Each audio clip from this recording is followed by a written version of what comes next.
you absolutely, you don't have it. You don't have the budget for a granite or quartz countertop. I want to show you what I did. I saved $1,000 installing a new countertop with a natural material.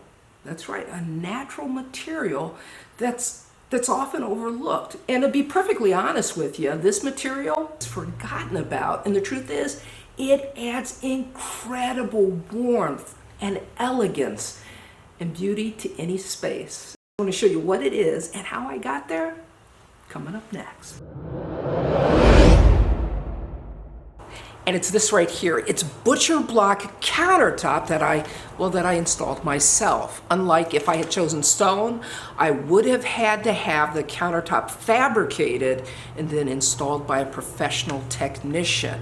Now this countertop, it is a simple install, and the material itself is really DIY friendly. It's kind of difficult to make a mistake when you're installing a butcher block countertop because it is wood and it's very forgiving. Any mistake, unlike stone, is easily corrected. When it comes to selecting a wood for your butcher block countertop, you've got a lot of choices. There's oak, maple, birch, there's walnut, but in our case we're using a wood called acacia wood. I think acacia wood is beautiful, and not only is it durable, but it's rot and mold and pest resistant.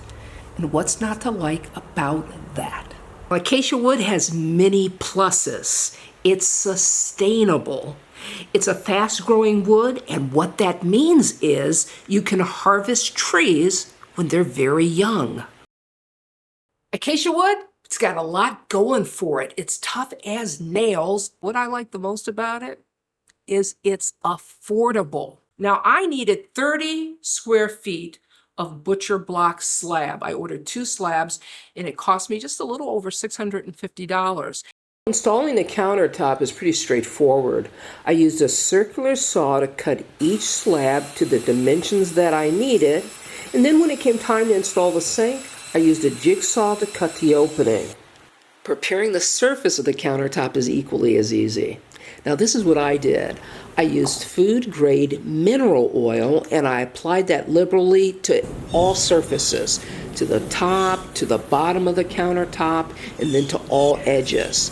What I did was I allowed that to soak in overnight, and then I took a clean cloth and I wiped up the excess and then buffed the surface to a nice sheen.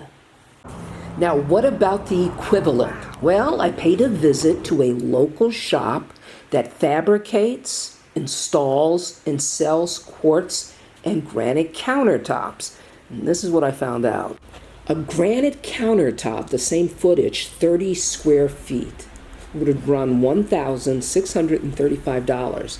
Now, I installed a butcher block countertop in about a day and a half, and it only cost $650. That's a pretty substantial savings. Now, if you're wondering about disadvantages, there are a few. Number one, you got to maintain the surface of the countertop with mineral oil. Now, if you apply mineral oil once a month, you should be okay. Number two, the countertop is not waterproof. Acacia wood is moisture resistant, but it's not waterproof, so you'll want to keep that in mind. And number three, well, you can't set a hot pan on the countertop because, well, it's gonna burn. But the upside is, if you do burn your countertop, you can always sand the burn spot out. Now, if you're wondering how to join 2 pieces of countertop together, well, watch this video here.